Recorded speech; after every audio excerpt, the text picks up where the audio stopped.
ಈ ದಿನ ಆದಿಗುರು ಶಂಕರಾಚಾರ್ಯವರು ಮತ್ತು ಜಗದ್ಗುರು ರಾಮಾನುಜಾಚಾರ್ಯವರ ಜಯಂತಿಯ ಶುಭಾಶಯಗಳನ್ನು ಹೇಳುತ್ತಾ, ಈ ದಿನ ಏನು ಸಹಸ್ರ ಚಂಡಿ ಯಾಗ ಮಾಡ್ತಾ ಇದ್ದಾರೆ ವೇಣುಗೋಪಾಲ್ ಮತ್ತು ಅವರ ಅಂದರೆ ಶ್ರೀಮತಿ ಕುಟುಂಬದವರಿಂದ ಲೋಕ ಕಲ್ಯಾಣಕ್ಕಾಗಿ, ಯುದ್ಧದ ಪರಿಸ್ಥಿತಿ ಮತ್ತು ದೇಶ ಧರ್ಮದ ರಕ್ಷಣೆಗಾಗಿ ಹಣದಿಂದ ಆಗುವ ಕೆಲಸ ಅಲ್ಲ ಇದು.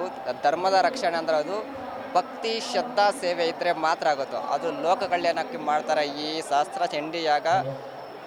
ದುರ್ಗಾದೇವಿ ಅನುಗ್ರಹ ಹಾಕು, ದೇಶ ಧರ್ಮದ ರಕ್ಷಣೆಗೆ ಎಲ್ಲರೂ ಒಳಿತಿಗಾಗಿ ಒಳ್ಳೆಯ ಇದು ಸಂಪೂರ್ಣ ಯಶಸ್ವಿಯಾಗಿ ಆ ಕಡೆ ಕಾಶ್ಮೀರದಿಂದ ಕನ್ಯಾಕುಮಾರಿ, ಹಿಮಾಲಯದಿಂದ ಕಾಶ್ಮೀರದಿಂದ ಕನ್ಯಾಕುಮಾರಿ, ಗುಜರಾತಿಂದ ಅಸ್ಸಾಂ, ದೇಶದ ಮೂಲ ಮೂಲೆಯಲ್ಲಿರೋ ಎಲ್ಲ ಹಿಂದೂಗಳಿಗೆ, ದೇಶಭಕ್ತಿಗಳಿಗೆ, ಸನಾತನಿಗಳಿಗೆ ಎಲ್ಲರೂ ಒಳ್ಳೆಯದಾಗಲಿ ಅಂತ ಬಯಸುತ್ತಾ, ದೇಶದ ಮೂಲೆಯಿಂದ ಸಾಧು ಸನ್ಯಾಸಿಗಳು ಎಲ್ಲರೂ ಬಂದು ಒಟ್ಟಾಗಿ ಇದನ್ನು ಯಶಸ್ವಿಗೊಳಿಸಬೇಕು.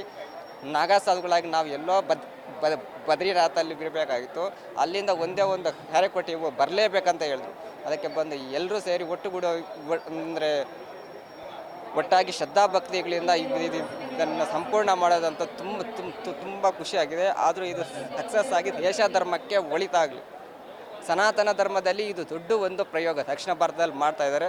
ಸದಾ ಇಂಥ ಕಾರ್ಯಕ್ರಮಗಳು ಮಾಡಲಿ, ಅವರ ವಂಶಕ್ಕಾಗಲಿ ಕುಟುಂಬಕ್ಕಾಗಲಿ ಇನ್ನಷ್ಟು ಕಾರ್ಯಕ್ರಮಗಳು ಮಾಡೋ ಶಕ್ತಿ, ಜ್ಞಾನ, ಸಪೋರ್ಟ್ ಬರಲಿ ಅಂತ ನಾವು ಆಶಿಸ್ತಾ ಇದ್ದೀವಿ.